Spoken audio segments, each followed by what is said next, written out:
¿Qué tal, Magíster? Muy buenas noches. En esta oportunidad vamos a tocar el libro de estructuras de servicios, el camino a una mejor infraestructura en América Latina y el Caribe.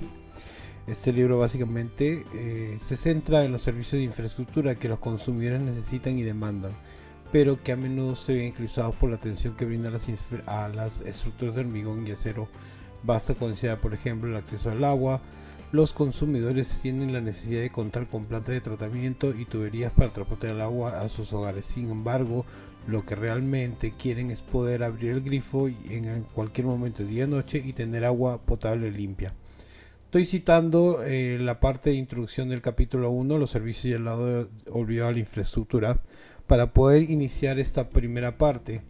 América Latina y el Caribe tienen una brecha de infraestructura significativa que limita el crecimiento económico y el desarrollo social. El enfoque tradicional para abordar esta brecha se ha centrado en inversión en nuevas estructuras, carreteras, puentes, puertos centrales, y sin embargo los servicios son una parte importante de la infraestructura y su importancia ha decaído en los últimos años. En este primer cuadro podemos observar los porcentajes de tres partes que vamos a estar centrando, que es el que se centra prácticamente este estudio, ¿no? Las cuatro partes que define, que es el tema del agua, la conectividad eléctrica, el acceso a electricidad y bueno, el transporte, ¿no? Son cuatro pilares de infraestructura que brindan servicios. Acá pues podemos apreciar que entre lo más importante, acceso a infraestructura, tenemos esta parte que nos dice que de alguna manera hay la cantidad en el ámbito rural que tiene acceso a infraestructura entre los años 2008 y 2018. Ahora bien, primero para entender las cosas, ¿no?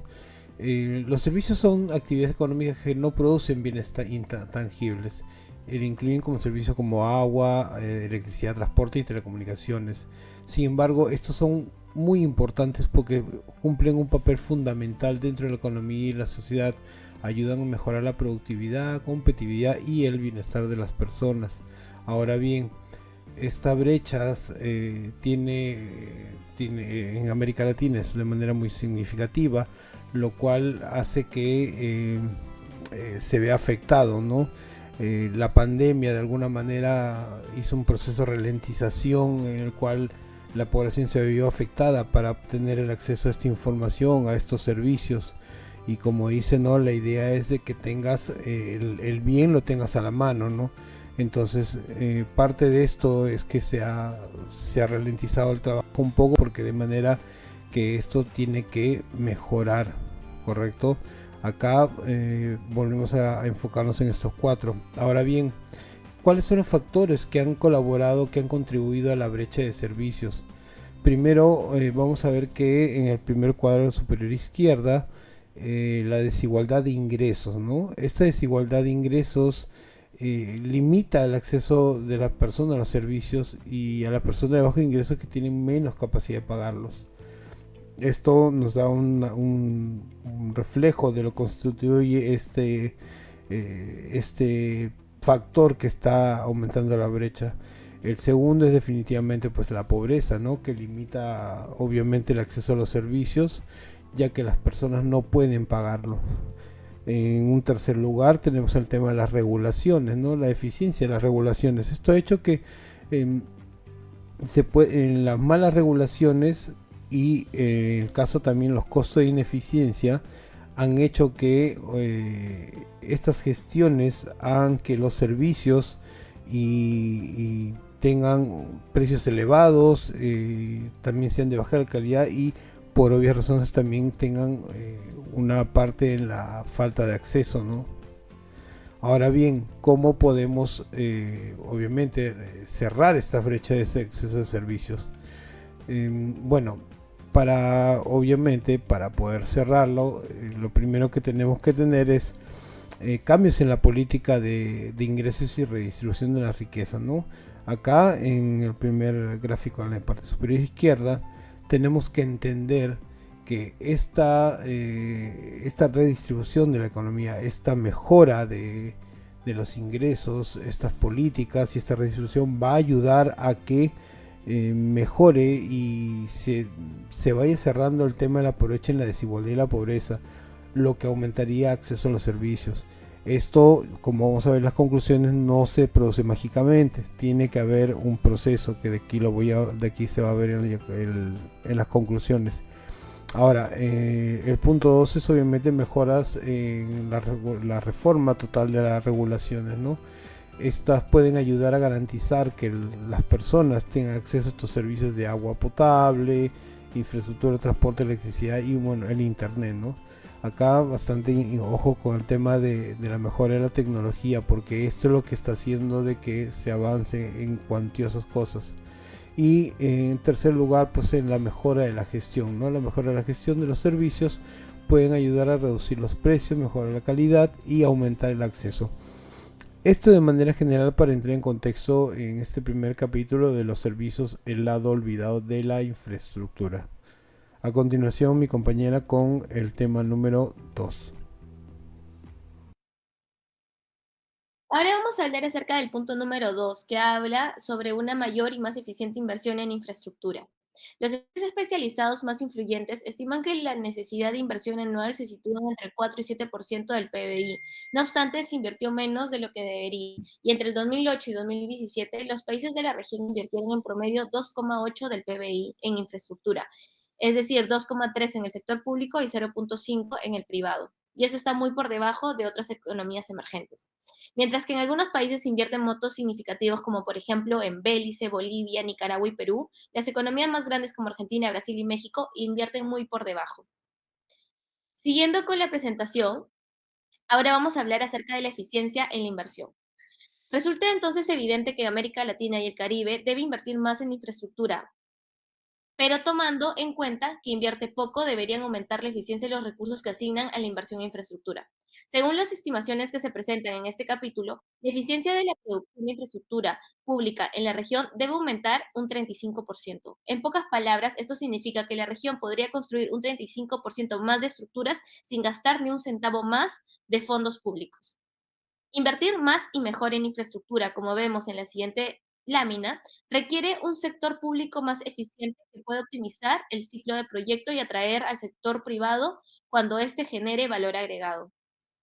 Ahora vamos a ver el punto de cubrir los baches, las necesidades de mejorar la eficiencia del ciclo de proyectos de infraestructura y su mantenimiento. Hay tres maneras para lograr la eficiencia en el ahorro de recursos. Primero, reducir los sobrecostos, luego evitar retrasos en la implementación de los proyectos y realizar un mantenimiento adecuado de los activos existentes. Primero vamos a hablar del reducir los sobrecostos. Los sobrecostos son generalmente atribuidos a incentivos perversos y conductas ilegales. Por ejemplo, licitaciones con precios inferiores a los costos para obtener los contratos y corrupción antes y durante la construcción. Sin embargo, los altos y variados riesgos inherentes al desarrollo de infraestructura a menudo producen contingencias que son difíciles de anticipar en los inicios de un proyecto. En el 2016, un autor mostró que globalmente los sobrecostos representan el 28% del costo total de inversión en infraestructura. Esto significa que el proyecto de infraestructura promedio podría construirse con un 28% menos de recursos financieros. Como se muestra en la lámina, tenemos los sobrecostos en proyectos de infraestructura aproximados de los proyectos financiados por el BID y el Banco Mundial. Y vemos que varían. La muestra de proyectos financiados por el Bancos Multilaterales de Desarrollo incluyen 83 proyectos de infraestructura del BID, implementados entre 1996 y 2015. De la muestra, el 82% de los proyectos del BID y el 53% de los proyectos del Banco Mundial tuvieron sobrecostos. En promedio, los sobrecostos representaron el 22% en el caso del BID y 17% en el caso del Banco Mundial. Ahora vamos a hablar acerca del siguiente punto. El tiempo es oro. Evitar retrasos en la implementación de los proyectos. Para eso se debe gastar menos de lo presupuestado. Es una clara señal de que los proyectos de inversión están sufriendo retrasos. También es síntoma de una mala planificación. Autores como Izquierdo, Pesino y Buletín en el 2008 explican que la subjeción de los presupuestos en las regiones no es propia de la infraestructura, sino que abarca toda la inversión pública. La diferencia entre las asignaciones presupuestarias y el gasto de capital ejecutado es significativa en la región y oscila entre el 20 y 53%. Como vemos en el gráfico, vemos que Perú, Guatemala y Chile están por encima de 70 y por debajo del 80% del presupuesto del capital, mientras que Paraguay y Brasil tienen una menor ejecución del presupuesto de capital en América Latina. Luego tenemos la curva de desembolso acumulado teórico real en el gráfico 2.3. Vemos que la curva de desembolso teórico fue elaborado después de revisar más de 100 documentos de planificación de proyectos que contenían información detallada sobre los calendarios de implementación entre el 2003 y 2016. La segunda curva se construyó a partir del patrón de desembolsos efectivos de una muestra de 317 proyectos de infraestructura. Todos los desembolsos fueron estandarizados, utilizando sus fechas de aprobación el año cero, siguiendo los desembolsos anualmente. Entonces nos hacemos la pregunta, ¿cuál es el costo financiero de estos retrasos? Desviarse del cronograma establecido al momento de la aprobación del proyecto tiene costos de oportunidad bajo la forma de recursos que podrían asignarse a otros usos o a otros proyectos. Una manera de medir dichos costos es el interés que podrían obtenerse con el capital inmovilizado. Los sectores de transporte, agua y saneamiento y energía muestran patrones de retrasos similares. En la siguiente diapositiva, por ejemplo, vemos los días requeridos para completar todos los procedimientos de permisos y aprobación para proyectos de infraestructura por país y vemos que América Latina está en rojo, mientras que países de América del Norte están en azul, en celeste. América Latina y el Caribe tienen uno de los plazos para conseguir permisos más largos del mundo. Ahora vemos la siguiente diapositiva acerca de prestar el mantenimiento a, la, a los proyectos. La necesidad de invertir en mantenimiento es evidente. El mantenimiento hace que la infraestructura existente funcione adecuadamente. Los expertos y los responsables de las políticas públicas de infraestructura comprenden que la infraestructura se deteriora de una manera no lineal. Es decir, escatimar los gastos en el mantenimiento provoca un deterioro más rápido de los activos y acelera la necesidad de un mantenimiento futuro. La falta de mantenimiento adecuado tiene claras raíces políticas e institucionales. Los organismos públicos y las empresas conocen la importancia técnica del mantenimiento y su impacto en los costos de los activos a largo plazo de su vida útil. Ahora vemos la siguiente diapositiva acerca de los mantenimientos que se realizan durante la intervención de servicio eléctrico, de red vial, en pavimentada en malas condiciones y pérdida de agua. Es decir, se invierte demasiado poco en mantenimiento y también un punto importante es de que no hay data como para poder mapear cuánto es lo que se invierte en costos de mantenimiento en general en América Latina y no solamente en América Latina, sino también en Europa. Siguiente. Ahora vamos a hablar acerca del punto de pavimentar el camino para más y mejor infraestructura. Las herramientas digitales, los drones y los datos basados en satélites pueden optimizar la planificación, los diseños de ingeniería, la adquisición de tierras y los resaneamientos. Las tecnologías emergentes pueden reducir los costos de construcción entre un 10 y un 50%. La realidad aumentada virtual, por ejemplo, puede facilitar el diseño y la construcción. Eventualmente, las nuevas tecnologías cambiarán el tipo de infraestructura que se deba construir.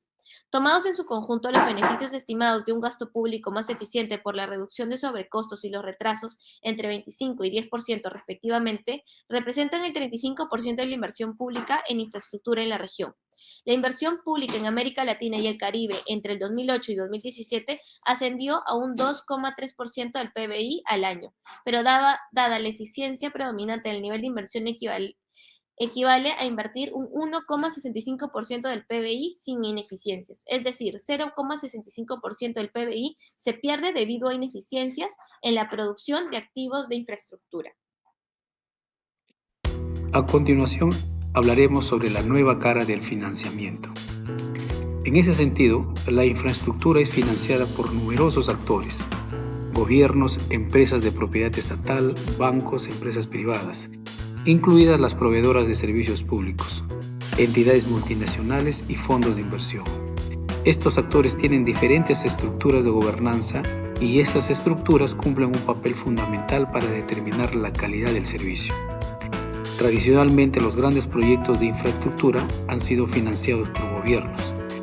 Esos proyectos incluían caminos, puentes, carreteras, redes eléctricas, represas, grandes centrales hidroeléctricas e infraestructura de agua y saneamiento. Sin embargo, la inversión pública en infraestructura y la inversión pública en general ha sido baja y más aún ha ido disminuyendo. En el gráfico se muestra el porcentaje del PBI que se destinó a la inversión pública en infraestructura en cada año desde el 2008 hasta el 2019. La gráfica muestra que la inversión pública en infraestructura en América Latina y el Caribe ha disminuido en los últimos años. En el 2018, la inversión pública en infraestructura representó el 3% del PBI de la región. Sin embargo, al 2019, la inversión pública en infraestructura solo representó el 1.5% del PBI. Esta disminución de la inversión pública en infraestructura es motivo de preocupación, ya que la infraestructura es esencial para el desarrollo económico y social de la región. La infraestructura proporciona los servicios y las conexiones necesarias para que las empresas operen, los trabajadores se muevan y las personas accedan a bienes y servicios básicos. En ese sentido, muchas empresas de propiedad estatal también invierten en infraestructura. Desafortunadamente, no existe una base de datos sistemática sobre dicha inversión. Por consiguiente, este componente termina siendo ignorado en la mayoría de las estimaciones. Sin embargo, en algunos países, estas empresas desempeñan un papel muy importante. En el gráfico 3.3 se ilustra el total de los activos de un conjunto de empresas de propiedad estatal más grandes. Aunque los datos pueden no ser exhaustivos y probablemente subestimen el total, en 4 países los activos de las empresas representan más del 15% del PBI y para los 15 países incluidos en este análisis el promedio es del 12% del PBI. Los datos que aparecen en el gráfico 3.4 incluyen la inversión pública, es decir, infraestructura financiada a través de las cuentas públicas, según lo registrado en Infralata, y el financiamiento no público, incluyendo en el de identidades privadas como bancos, empresas y fondos de privados. También incluye el financiamiento de bancos multilaterales de desarrollo, de entidades estatales externas a América Latina y el Caribe, como bancos públicos, agencias de crédito y exportaciones y similares, y de algunas entidades estatales de la región, principalmente bancos públicos. El financiamiento no público de infraestructura se concentra en ciertos países. Brasil cuenta con cerca del 25% de este financiamiento, seguido de México, con aproximadamente el 21%. El financiamiento de solo 6 países, Argentina, Brasil, Chile, Colombia, México y Perú, representa más del 85% del total, como se aprecia en el gráfico 3.6. En el gráfico 3.9 se ilustra una categorización posible y se distingue entre riesgos individuales versus riesgos sistemáticos y riesgos endógenos versus riesgos exógenos. Un ejemplo de riesgos individuales exógenos es el de los riesgos asociados a la construcción de proyectos. Si bien algunos riesgos de construcción pueden ser exógenos, los riesgos vinculados al desempeño de la empresa contratada para construir el activo suele ser crucial. Ahora entraremos a ver cómo hacer que los proyectos sean exitosos. Para ello tenemos que definir qué entendemos por proyecto exitoso. En ese sentido, un proyecto exitoso es aquel que logra el objetivo de calidad del proyecto. Demuestra vía evidencias objetivas que se cumplieron con la línea base, que son alcance, tiempo, costo y calidad, y que además fue gestionado bajo una adecuada y oportuna gestión de riesgos, desde la idea, durante todo el ciclo de vida del proyecto y relacionándole en este caso con el Sistema Nacional de Programación Multianual de Inversiones del Perú en toda la fase del Invierte P. ¿Qué se requiere para que los proyectos sean exitosos? Desde el punto de vista del grupo, ha creído por conveniente determinar 7 puntos importantes para que un proyecto sea exitoso. Primero, ¿en qué sentido empoderar a los directores de proyectos? En dirección técnica de proyectos, dirección estratégica de negocios, y algo muy importante que se ha podido identificar es el liderazgo en sus diferentes modalidades o formas de liderazgo. Es un pilar muy importante el tema del liderazgo.